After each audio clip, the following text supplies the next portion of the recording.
So before we start this video, I like to promote this blog called Code Help. Meron siyang content about operators, if, while loop, for loop, break statements, continue, functions, and more. Okay, so welcome back to our Python lecture series. Today, we will be learning about strings. No? So, just a recap, ano nga ba ang strings? Strings are just a collection of characters na ni-store natin sa isang variable. So, for example, sabihin natin, kuha tayo isang variable, and lagyan natin ng string na this is a variable, di ba? So, today we will be learning about how to get a specific letter or a specific phrase in a string. Okay? Or a specific word in a string. Okay?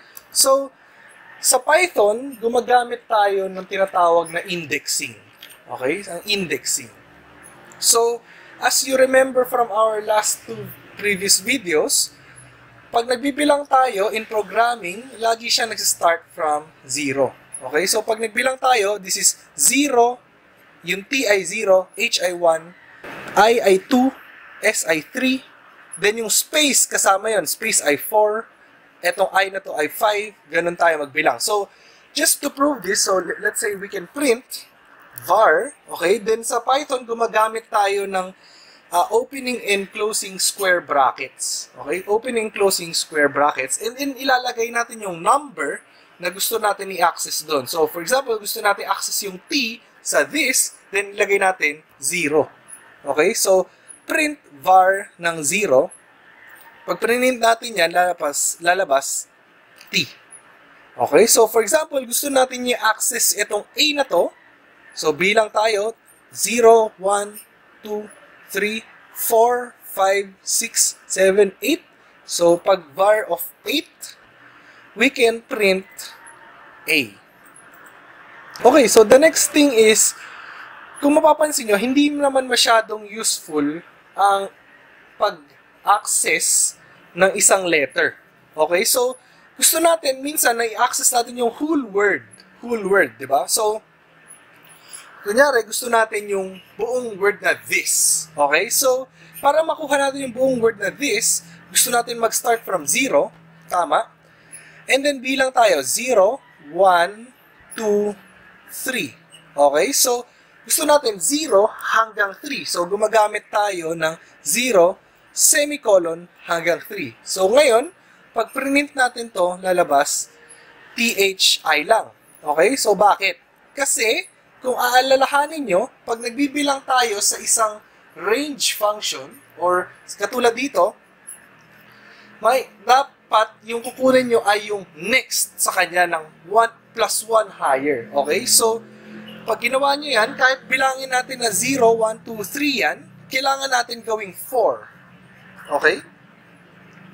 Ngayon, makuha natin yung this. So, ang tawag dito ay slicing kasi para tayong nagsa-slice ng word from a phrase. So, here, I will show you a way of counting para mas mapadali tayo. So, iniisip natin na yung S ay 0. Tama? Always natin iniisip na nag-start tayo from 0. Okay? So, pag nagbilang tayo, gusto ko na mag-start kayo from the left. Okay? So, dito tayo mag-start. Ito ang 0. Ito yung 1. Ito yung 2. Ito yung 3.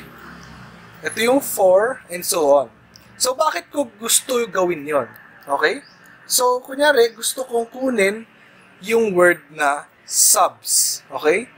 So, kung iniisip nyo, parang ang intuition nyo agad is, kung kukunin ko yung word na subs, yun ay opening, closing square brackets. 0, kasi gusto ko mag-start from S, tama? 2, 3, di ba? Pero, kung iisipin nyo, kailangan natin magbilang hanggang S, tama? So, pag nagbilang tayo hanggang S, 0, 1, 2, 3, 4. Okay? So, 4 siya. Okay, 4 para makuha mo yung subs. So, malalaman natin na mali pala itong 0 to 3, dapat pala, ano siya, 0 to 4. So, just for exercise, no? So, try extracting the word YouTube sa sentence na ito.